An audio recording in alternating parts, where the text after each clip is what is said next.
With you, Sergeant, McCallum said. I heard in the kirk once, when I was a wee kid, all about a woman whose tits were like bunches of grapes. McCallum twisted to look at Sharpe. Have you ever seen tits like grapes, Mr. Sharpe? I never met your mother, Corporal, Sharpe said. The men laughed again. McCallum scowled. Sergeant Colquhoun lowered his Bible and peered at the corporal.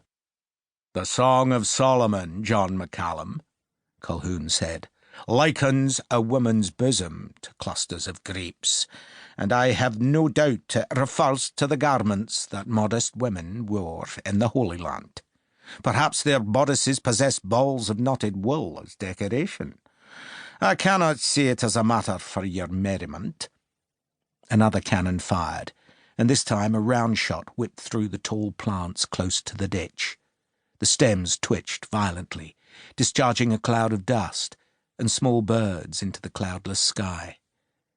The birds flew about in panic for a few seconds, then returned to the swaying seed heads.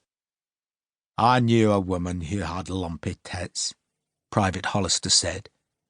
He was a dark-jawed, violent man who spoke rarely. Lumpy like a coal sack they were. He frowned at the memory, then shook his head. She died. This conversation is not seemly, Colquhoun said quietly, and the men shrugged and fell silent. Sharpe wanted to ask the sergeant about the clusters of grapes, but he knew such an inquiry would only cause ribaldry among the men, and as an officer, Sharpe could not risk being made to look a fool.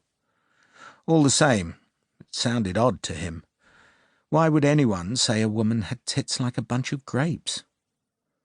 Grapes made him think of grape shot, and he wondered if the bastards up ahead were equipped with canister. Well, of course they were, but there was no point in wasting canister on a field of bulrushes. Were they bulrushes? It seemed a strange thing for a farmer to grow, but India was full of oddities. There were naked sods who claimed to be holy men, snake charmers who whistled up hooded horrors, dancing bears draped in tinkling bells, and contortionists draped in bugger all. A right bloody circus. And the clowns ahead would have canister. They would wait till they saw the redcoats, then load up the tin cans that burst like duckshot from the gun barrels. For what we are about to receive among the bulrushes, Sharpe thought, may the Lord make us truly thankful. I've found it, Colquhoun said gravely. Found what? Sharpe asked.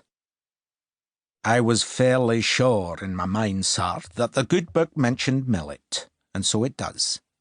Ezekiel, the 4th chapter and the 9th verse. The sergeant held the book close to his eyes, squinting at the text. He had a round face, afflicted with wens, like a suet pudding studded with currants. Take thou also unto thee wheat and barley, he read laboriously, and beans and lentils and millet and fitches, and put them in one vessel, and make thee bread thereof. Colquhoun carefully closed his Bible, wrapped it in a scrap of tarred canvas, and stowed it in his pouch. It pleases me, sir, he explained, if I can find everyday things in the Scriptures.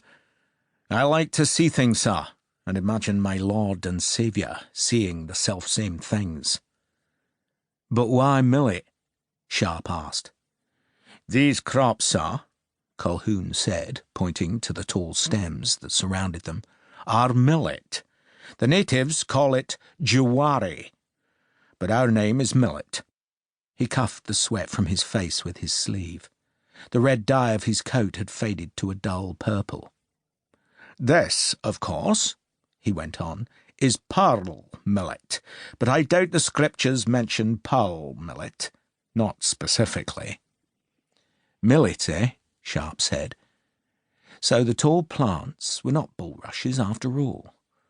They looked like bulrushes, except they were taller, 9 or 10 feet high.